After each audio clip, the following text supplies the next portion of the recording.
दोस्तों, आज की मेरी कहानी है महान गणितज्ञ रामानुजन की कहानी। दोस्तों, आज हम महान गणितज्ञ रामानुजन की कहानी सुनेंगे, जिन्होंने सैकड़ों साल पुराने गणितीय रहस्य सुलझाए, जिसे भारतीय उपमहाद्वीप में जन्मे सदी के सबसे महान गणितज्ञ के रूप में जाना जाता है।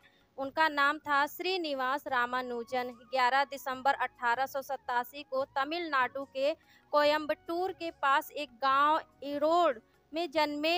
गणित छोड़ बाकी सब विषयों में फेल होने के कारण स्कूल से निष्कासित किए गए। देह से कमजोर, तपेदिक के मरीज और महज 32 साल की उम्र में दुनिया छोड़ देने वाले श्रीनिवास रामानुजन, जिनका जीवन इतनी गरीबी में गुजरा कि गणित की समस्याएं हल करने के लिए उनके पास पर्याप्त कागज भी नहीं होते थे, वो स्लेट पर चाक से अपने गणितीय रहस्य सुलझाते और पोंछने के लिए कपड़ा उठाने और पोंछने का इंतजार करने की बजाय जल्दबाजी में अपनी कोहनी से ही स्लेट को साफ करते रहते। ऐसा करने के कारण उनकी कोहनी एकदम काली पड़ गई थी। रामानुजन की कहानी के बारे में बहुत सारे हिस्से हैं। कैसे एक छोटे से गांव के बेहद गरीब परिवार में जन्मा ये लड़का बचपन से ही जीनियस था। घर की दीवारों और दरवाजों से लेकर दुआरे के चबूतरों और स्कूल की हर एक ब्लैक बोर्ड तक पर हर वक्त गणित के सवाल हल किया करते थे। वो विज्ञान, इतिहास, अंग्रेजी और भूगोल की कक्षा में भी सिर्फ गणित का ही पढ़ाई करते रहते थे। हाई स्कूल में गणित और अंग्रेजी में अच्छे अंक मिले थे तो स्कॉलरशिप भी मिल गई थी, इसलिए फिर 12वीं में पहुंचने तक गणित के प्रति दीवानगी ऐसी बढ़ी कि बाकी विषय उन्होंने पढ़ना ही छोड़ दिया। नतीजा ये हुआ कि गणित छोड़ बाकी हर विषय में फेल हो गए। स्कॉलरशिप मिलनी बंद हो गई। परिवार के पास इतने पैसे नहीं थे कि जीनियस बेटे को अपने दम पर पढ़ा पाते। प्राइवेट परीक्षा दिलवाने की कोशिश हुई तो वहां भी गणित छोड़ बाकी हर विषय में फेल हो गए। रामानुजन की जिंदगी का वो पूरा दौर बहुत तकलीफों और संघर्षों भरा था। 5 रुपए महीना में गणित का ट्यूशन पढ़ाकर वो अपना खर्चा चलाते। तभी विवाह हो गया।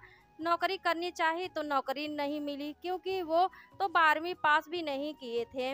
रामानुजन की जिंदगी में जो भी मददगार हुआ, उनसे उनकी मुलाकात इत्तेफाकन ही थी। ऐसा ही इत्तेफाक था कुंभकोणम के deputy collector Shri V Ramaswamy Iyer से मुलाकात। अय्यर खुद गणित के विद्वान थे। उन्होंने रामानुजन की प्रतिभा को पहचाना और उनके लिए 25 रुपये महीना की स्कॉलरशिप बंधवा दी। उसी पैसे से उन्होंने अपना पहला रिसर्च पेपर पढ़ा। ये वही रिसर्च पेपर था जिसे लंदन के कैम्ब्रिज के प्रोफेसर ने पढ़ा था। ये रिसर्च पेपर रामानुजन के कैम्ब्रिज जाने की राह बना। उस प्रोफेसर का नाम था G.H. हार्डी। अपने समय के नामी गणितज्ञ, कैम्ब्रिज में गणित के प्रोफेसर। रामानुजन की कहानी में प्रोफेसर हार्डी वैसे ही हैं जैसे किसी पेड़ की कहानी में मिट्टी होती है।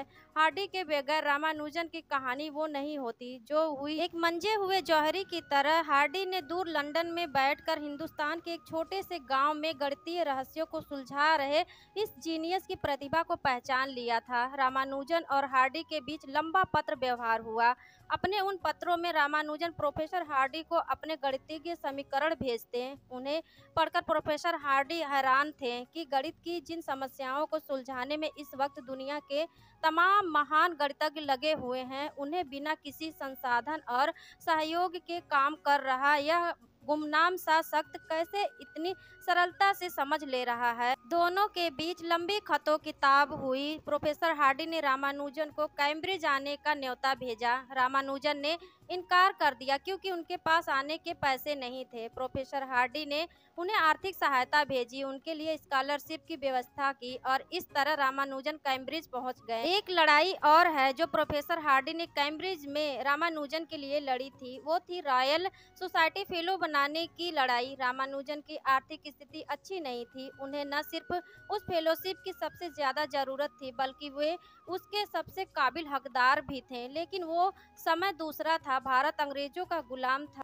भारतीयों को गोरी चमड़ी वाले वैसे भी हे नज़र से देखते थे। कैम्ब्रिज के सारे गोरे प्रोफेसर को लगता था कि उनकी सबसे प्रतिष्ठित स्कॉलरशिप का हकदार कोई अंग्रेज ही हो सकता है। रामानुजन को यह स्कॉलरशिप देने का अर्थ अपने बच्चों के साथ नाइंसाफी करना होगा। लेकिन प्रोफेसर हार्डी रामानुजन के लिए पूरे कैम्ब्रिज से लड़ गए, सारे प्रोफेसर एक तरफ और प्रोफेसर हार्डी एक तरफ। अंत में जीत उन्हीं की हुई। रॉयल सोसाइटी के इतिहास में यह अब तक नहीं हुआ था। हालांकि आज तक भी इतनी कम उम्र में किसी व्यक्ति को इस सोसाइटी की सदस्यता नहीं मिली। रॉयल सोसाइटी के बाद रामानुजन ट्रिनिटी कॉलेज की फेलोशिप पाने वाले भी पहले भारतीय भी बने। जब सब ठीक हो रहा था, जब दुनिया रामानुजन का नाम जानने लगी थी, रामानुजन महज 33 साल की उम्र में दुनिया से रुखसत हो गए, लेकिन अपने पीछे छोड़ गए वो सैकड़ों पन्ने जिनमें गणित के असंभव समीकरण थे, जो बाद में महान गणितीय खोजों की